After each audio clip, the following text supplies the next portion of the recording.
Welcome to study point. मैं हूं सौरभ शुक्ला। दोस्तों देखिए, जो यूपी बीएड की प्रवेश परीक्षा होने वाली है वो 6 अगस्त को होने वाली है और आज जो है 2 अगस्त हो चुका है। आपके पास मुश्किल से जो है 3 से 4 दिन का समय बचा हुआ है। देखिए, इतने दिन के अंदर भी जो है काफ़ी अच्छी तैयारी हो सकती है। देखिए, जो आपका पहला पेपर होगा वो 9 से 12 बजे तक होगा, जिसमें जीके और आपकी हिंदी के पार्ट रहेंगे। और दूसरा पेपर होगा 2 से 5 बजे तक, जिसमें आपका रीजनिंग और सब्जेक्ट एबिलिटी वाला पार्ट होगा।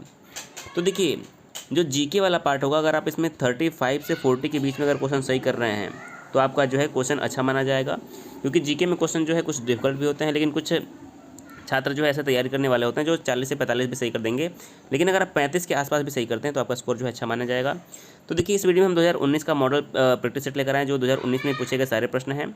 तो इस वीडियो में हम कट ऑफ रखते हैं कम से कम जो है, अगर आप 35 प्रश्न सही करेंगे तो अच्छा माना जाएगा। और आप कितने प्रश्न सही कर पाते हैं हमें कमेंट करके जरूर बताइएगा। देखिए, सारे प्रश्न जो है प्रीवियस ईयर पूछे गए, मोस्ट इंपॉर्टेंट है, तो इस वीडियो में जरूर अंत तक बने रहिएगा। चैनल पर नया सब्सक्राइब कर दीजिएगा। आइए शुरू करते हैं आज का वीडियो। तो देखिए, हमारा पहला प्रश्न क्या है। देखिए, इसमें हम जीके के 1 से लेकर 50 तक सारे प्रश्न डिस्कस करने वाले हैं। इसके अलावा जो है, अगर आप चाहेंगे तो हम हिंदी, रीजनिंग और जो है सब्जेक्ट एबिलिटी वाले पार्ट भी डिस्कस कर लेंगे, ताकि जो है आपका पार्ट जो है पूरा कवर हो जाएगा। तो देखिए, पहला प्रश्न क्या है कि मातृ देवी की पूजा किस सभ्यता से संबंधित है। तो जो मातृ देवी की पूजा है, इसका संबंध सिंधु घाटी सभ्यता से। सही आंसर क्या हो जाएगा? ऑप्शन नंबर सी हमारा यहाँ पर जो है मातृ देवी का संबंध सिंधु घाटी सभ्यता से हो जाएगा। दूसरा प्रश्न है कि राजस्थान के माउंट आबू में स्थित दिलवाड़ा का जैन मंदिर किस धर्म के अनुयायियों के द्वारा निर्मित करवाया गया है। तो देखिए क्वेश्चन में ही आंसर छिपा हुआ है। देखिए, लिखा है कि दिलवाड़ा का जैन मंदिर। तो जो जैन मंदिर है जैनियों द्वारा बनवाया गया है। सही आंसर क्या हो जाएगा? ऑप्शन नंबर बी जो है यहाँ पर करेक्ट हो जाएगा। अगला प्रश्न तीसरा, गीत गोविंद किसकी रचना है। देखिए, गीत गोविंद बहुत ही प्रसिद्ध रचना है, जो कि किसकी है? गीत गोविंद जो है जयदेव की बहुत ही प्रसिद्ध रचना है। ऑप्शन नंबर ए करेक्ट हो जाएगा। बात करें कल्हड़ की, तो कल्हड़ की प्रमुख रचना क्या है? राज तरंगिणी। कई बार पूछा गया है, राज तरंगिणी किसकी रचना है? कल्हड़ की, जिसमें कश्मीर का इतिहास लिखा हुआ है। कालिदास की प्रमुख रचना की बात करें तो इनकी रचना कौन कौन सी है? मेघदूतम, कुमार संभव। मेघदूतम, कुमार संभव जो है इनकी प्रमुख रचना है। चौथा प्रश्न है कि शिवाजी का राज्याभिषेक कब हुआ था। तो शिवाजी का राज्याभिषेक कब हुआ था? 1674 में हुआ था। कब? 1674 में शिवाजी का राज्याभिषेक हुआ था। तो 4 नंबर का हमारा ऑप्शन नंबर बी जो है करेक्ट हो जाएगा। अगला देखिए पांचवा, अकाल तख्त का निर्माण करता इनमें से कौन से सिख गुरु थे। तो जो अकाल तख्त था उसका निर्माण किसने करवाया था?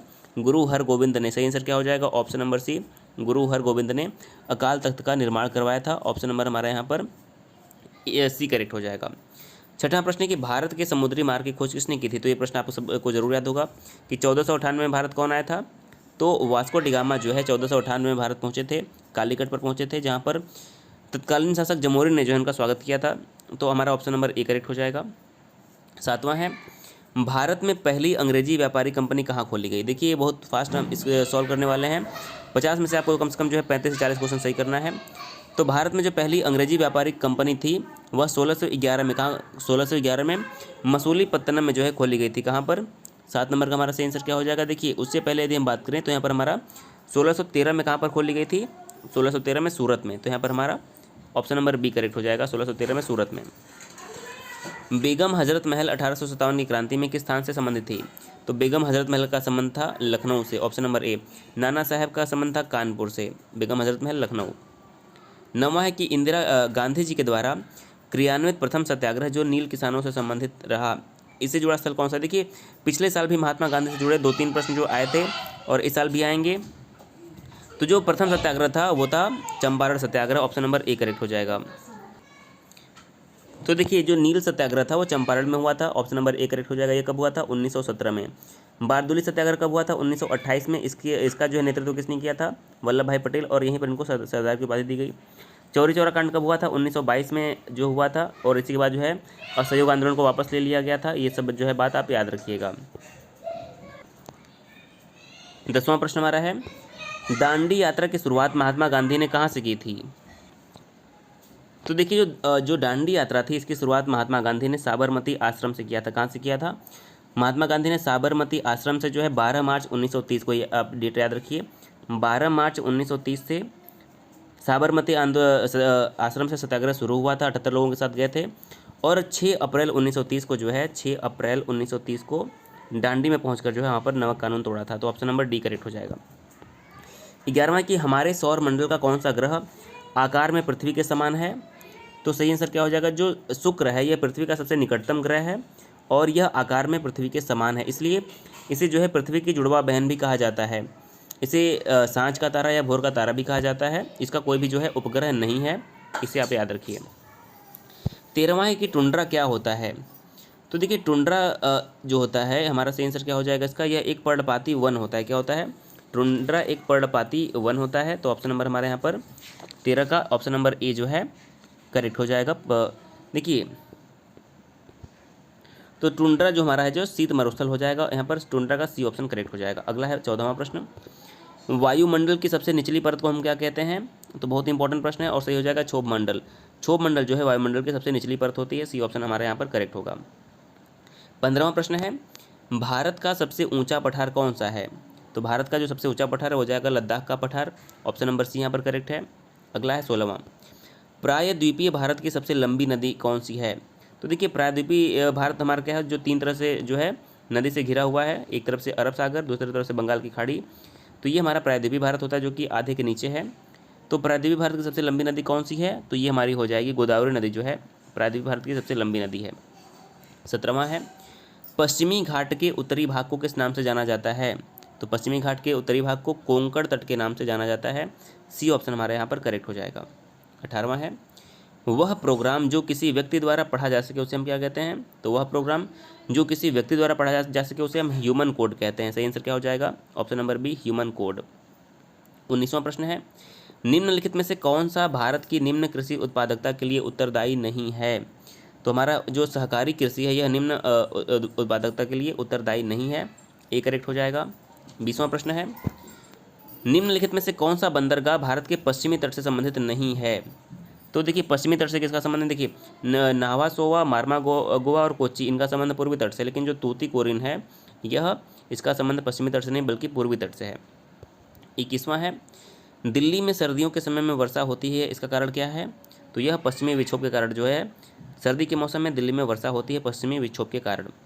अगला है 22वां प्रश्न, सामूहिक उपभोग का अर्थ क्या है। सामूहिक उपभोग का क्या अर्थ है, तो 22 नंबर का घरेलू खपत को हम सामूहिक उपभोग बोलते हैं, ऑप्शन नंबर ए करेक्ट हो जाएगा।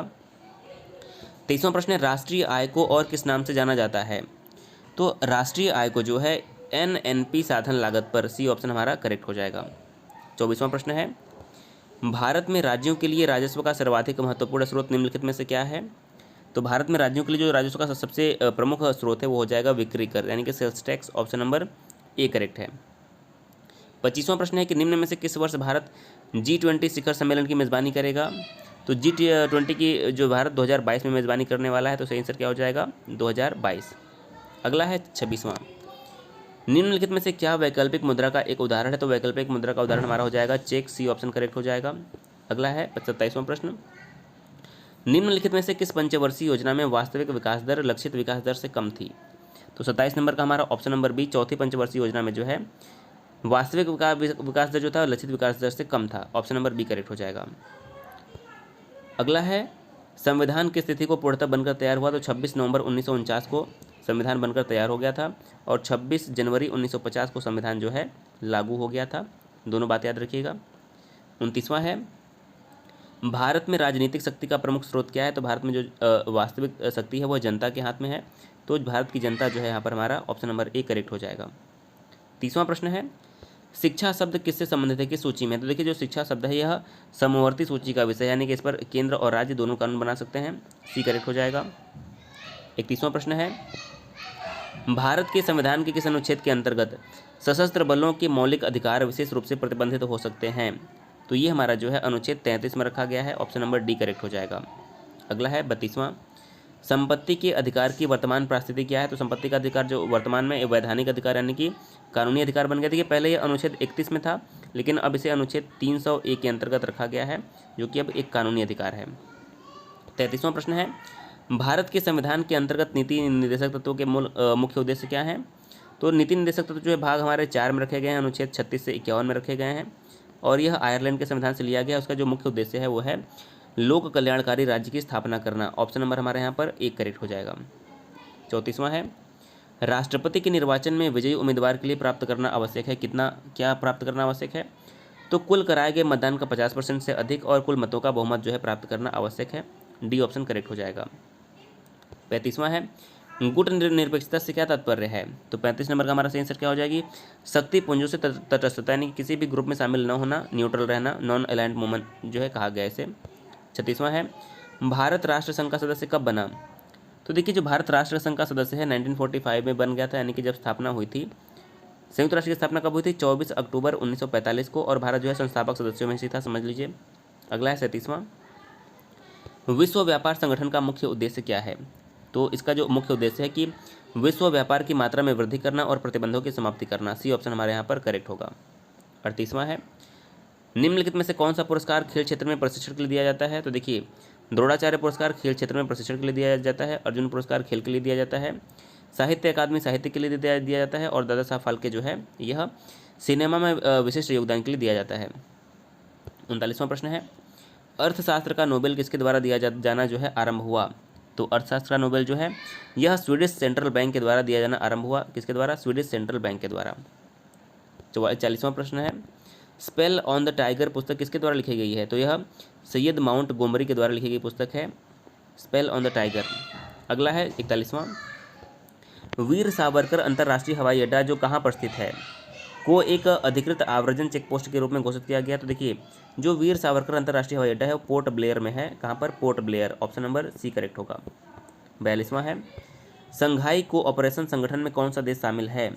तो संघाई कोऑपरेशन संगठन में जो है चीन, रूस, कजाकिस्तान, उज्बेकिस्तान, तजाकिस्तान जो है सभी शामिल है। तो 42 नंबर का हमारा ऑप्शन नंबर ए करेक्ट होगा।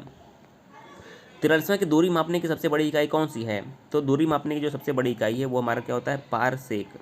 ऑप्शन नंबर हमारा यहाँ पर एक सी करेक्ट होगा। अगला है 40वां प्रश्न 44वां विटामिन B6 का रासायनिक नाम क्या है? तो विटामिन B6 का रासायनिक नाम है पायरिडॉक्सिन। ऑप्शन नंबर हमारा यहाँ पर बी करेक्ट हो जाएगा। अगला है 45वां गति के नियम का प्रतिपादन किसने किया था? तो गति के नियम का प्रतिपादन न्यूटन ने किया था। ऑप्शन नंबर ए करेक्ट होगा। अगला है DTP का विस्तार करें, यानी कि DTP का फुल फॉर्म क्या होता है? तो ये हो जाएगा डेस्कटॉप पब्लिशिंग। ऑप्शन नंबर ए हमारे यहाँ पर करेक्ट होगा। 47वां है दवा व खाद्य पदार्थों के संरक्षण आदि में किस अम्ल का प्रयोग होता है? तो दवा और खाद्य पदार्थों के संरक्षण में जो है बेंजोइक अम्ल का प्रयोग होता है। ऑप्शन नंबर हमारे यहाँ पर बी करेक्ट हो जाएगा। अगला है 48वां मस्तिष्क किसके साथ मिलकर केंद्रीय तंत्रिका तंत्र का निर्माण करती है? तो जो मस्तिष्क होता है वह मेरु रज्जु के साथ मिलकर, यानी कि स्पाइनल कॉर्ड के साथ मिलकर तंत्रिका तंत्र का निर्माण करता है। 49 नंबर है रंग वर्णांधता किस प्रकार का रोग है? तो यह एक प्रकार का आनुवंशिक रोग है। सी ऑप्शन करेक्ट हो जाएगा। और आज का अंतिम प्रश्न है कि चीनी यात्री फाहियान किस शासक के शासनकाल में भारत में आया था? जो फाहियान था वह चंद्रगुप्त द्वितीय के शासनकाल में आया था, और हुएन-सांग जो थे वह हर्षवर्धन के शासनकाल में आए थे। तो देखिए यहाँ पर हमने 1 से 50 तक जीके के सारे प्रश्न डिस्कस किए। अगर आपने 35+ क्वेश्चन सही किया तो आपका स्कोर जो है अच्छा माना जाएगा। आपने कितना सही किया ज़रूर बताइएगा। इसके अलावा अगर आपको हिंदी, रीजनिंग, सब्जेक्टिबिलिटी के लगातार 6 तारीख तक चाहिए प्रैक्टिस सेट, तो कमेंट में ज़रूर बताइएगा। चैनल पर नया सब्सक्राइब भी कर दीजिए। वीडियो देखने के लिए बहुत बहुत धन्यवाद।